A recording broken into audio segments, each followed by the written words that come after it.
Hi, it's Lee Watts with Ashby Watts Consulting. Hope you all are having a fabulous day.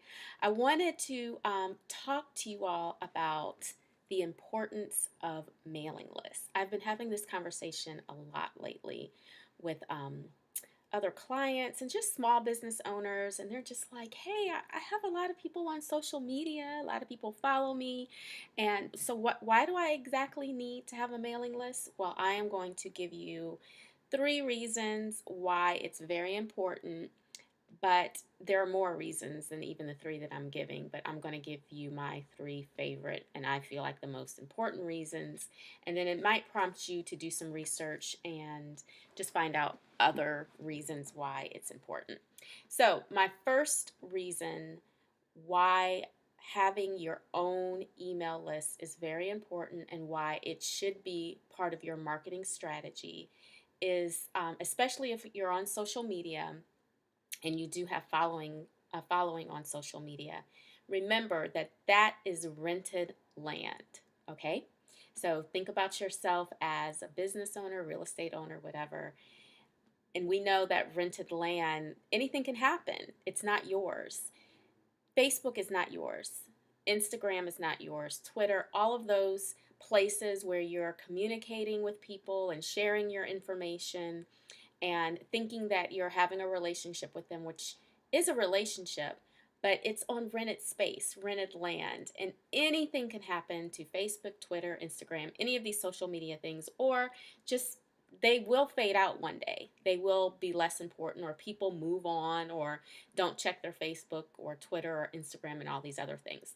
But email, how many of you all have had probably the same email since high school, or not high school, maybe college?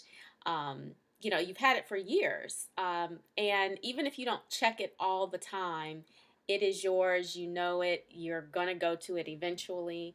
I know that emails have faded just a bit, but it's still a way to directly contact someone no matter what. So remember, those followers that you're so proud of on social media, that's great, but that's on rented land. You want to own your own contacts. You want them to be a part of you. You want to know that if anything happened, whether it's to the social media platform or they may just stop, participating in social media, that you still have a way to contact your most valuable assets, which are people. So remember that that's rented space, rented land. The other reason why email lists are so important is because it is a way for you to talk directly to your audience. So, whatever is going on in your business, whatever you're trying to promote or sell, or just want to talk to them about, announce, it is important to um, have that email list so that you can talk to them anytime you want to. Again, with social media, that news feed and those algorithms, you never know what's happening with that, and they may miss it. They may not log on for a couple of days, and they may miss that special or whatever's happening. So you want to have a way, again, to talk directly to your clients.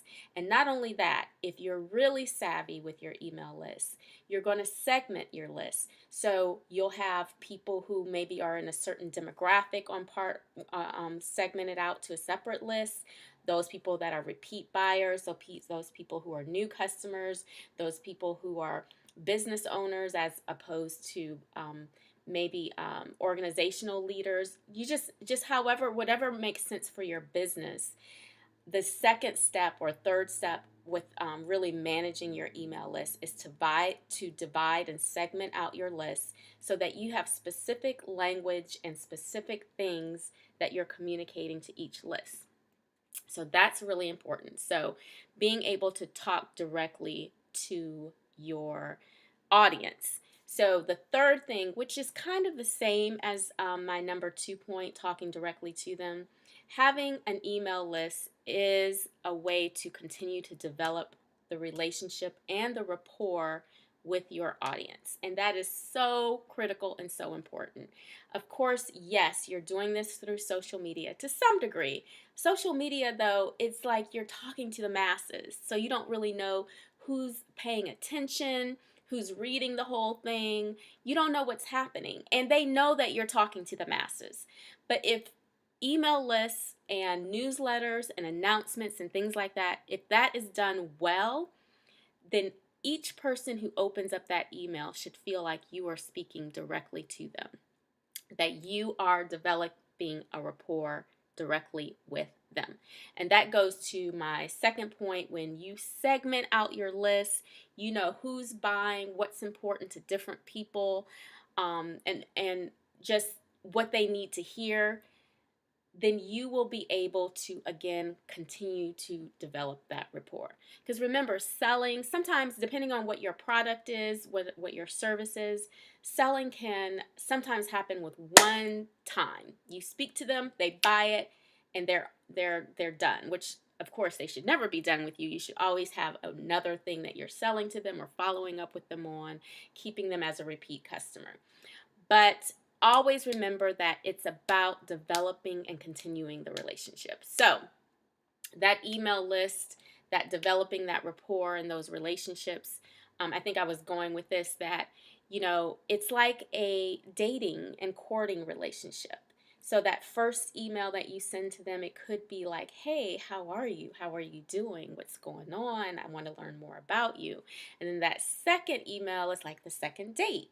So you are getting closer to them and you're asking questions and you're figuring out what they like and what they don't like, and you're watching what they're clicking and what they're not clicking and if they're opening it. And then the third, you're just getting closer and closer and deeper into the relationship until voila, they're ready to purchase and they're a raving fan of your brand, your product, your services. So always remember, it is a relationship. Email lists are important because it's part of developing and continuing and maintaining an amazing relationship with your audience. So never just leave all of your wonderful contacts on rented land, Facebook and Instagram, Twitter. You want to move those people to an email list that you own. Okay? And I will talk about that probably in another video. I promise you. I'll talk about that in another video. I want to keep my videos pretty short because I know people are busy, have a lot going on, and I don't want this to turn into a long discussion. So I will follow up with another video on how to get those social media folks, the ones that really like you and care about you, to be on your email list. Okay? You all have an amazing day, and I hope that you are continuing to connect the dots. Have a good one.